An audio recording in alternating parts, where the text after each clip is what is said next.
नमस्कार, मैं PM DNA Singh और आप देख रहे हैं कमाल है यार। आज हम ऐसे बंदे की बात करेंगे नेपाल के जिसने फेसबुक को हिला के रख दिया और फेसबुक को भी मजबूर कर दिया इनाम देने के लिए। जी हाँ दोस्तों, नेपाल का एक ऐसा बंदा जिसने फेसबुक के अंदर बग निकाल दिया। और पिछले ही दिनों हमने देखा था कि एप्पल कंपनी और सैमसंग के टीवी में भी बग निकाला था एक बंदे ने, लेकिन इस बंदे ने भी यहाँ पे बहुत बड़ा कमाल करके दिखाया है। एक इंटेलिजेंसी को दिखाया है, अपनी इंटेलिजेंट जो है वो दिखाया है और बताया है कि नेपाल के बंदे किसी से कम नहीं है।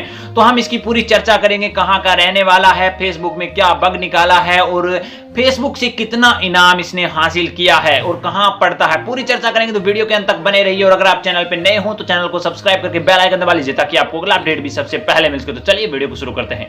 दोस्तों, हमने पहले भी देखा था कि जो यहां पे एप्पल कंपनी के लिए बग निकाला था और इसके अलावा जो यहां पे सैमसंग टीवी में या फिर एलईडी टीवी आते हैं उनमें बग निकाला था, जिसके लिए यहाँ पे पंकज को कई बार सम्मानित भी किया गया और उन्हें ऑफर भी आया यहाँ पे एप्पल से जॉब के लिए, लेकिन उन्होंने ठुकरा दिया। वो बहुत बड़ी बात थी। इसी के बाद यहाँ पे इसी कड़ी के अंदर एक और बंदा निकलकर सामने आया है। यहाँ पे अब की बार फेसबुक में बग निकाला है। फेसबुक की जो गोपनीयता होती है या फिर जो सुरक्षा की दृष्टि से ये डॉक्यूमेंट रखते हैं या फिर प्राइवेसी पॉलिसी होती है, उसके अंदर एक बग निकाल दिया। मैं आपको एक बार फिर से बताना चाहूंगा कि बग क्या चीज होती है। बग यहाँ पे कोई भी एक प्रकार का होल होता है, जैसे किसी साइट के अंदर एक ऐसा होल जिससे कि हमारे डाटा जो लेती है कंपनी, चाहे वो फेसबुक हो, चाहे वो इंस्टाग्राम हो, चाहे वो कौन सी ही कंपनी हो, हमारे जो डाटा लेती है, अगर बग मिलता है किसी तरह का तो कोई हैकर उसका बग का यूज करके वो हमारा डाटा चोरी कर सकता है। और इसी का यहाँ पे जो बग निकला है वो सुरक्षा की दृष्टि से बेहतर नहीं था, सुरक्षा चोरी होने का खतरा था। और यहाँ पे नेपाल के इस बंदे ने बहुत बड़ा काम करके दिखाया है फेसबुक के लिए।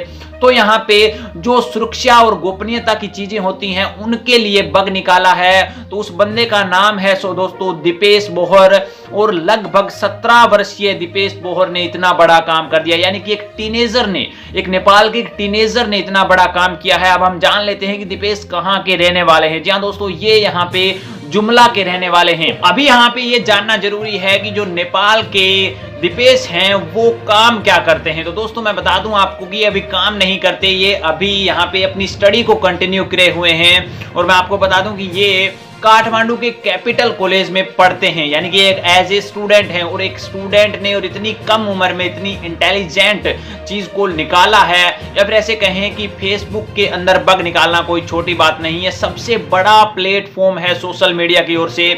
सोशल मीडिया का सबसे बड़ा प्लेटफॉर्म अगर कोई है तो वो फेसबुक है, और सबसे पहले आने वाला यहाँ पे सोशल प्लेटफॉर्म है तो वो भी फेसबुक है। उसके अंदर यहाँ पे बग निकालना कोई आम काम नहीं होता, ये तो हमें पता है। अब हम बात कर लेते हैं कि जो ये बग निकाला है सुरक्षा की दृष्टि से, उसके अनुसार यहाँ पे फेसबुक ने दीपेश को $500 का इनाम देना घोषित किया है, जो कि लगभग यहाँ पे नेपाल की बात करें तो 60,000 रुपए के करीब होता है। और यहाँ पे इनाम चाहे कितना ही हो, बहुत बड़ी बात हो जाती है। और आज यहाँ पे नेपाल को गर्व होना चाहिए और गर्व कर रहा है नेपाल दीपेश के ऊपर, और गर्व ना केवल दीपेश के ऊपर, जबकि ऐसे प्रत्येक बंदा जो कि नेपाल का आज इतने सेक्टर में काम कर रहा है, एक इंटेलिजेंट सेक्टर में काम कर रहा है या फिर कोई खेल की दृष्टि से काम कर रहा है, प्रत्येक उस बंदे पर गर्व होना चाहिए।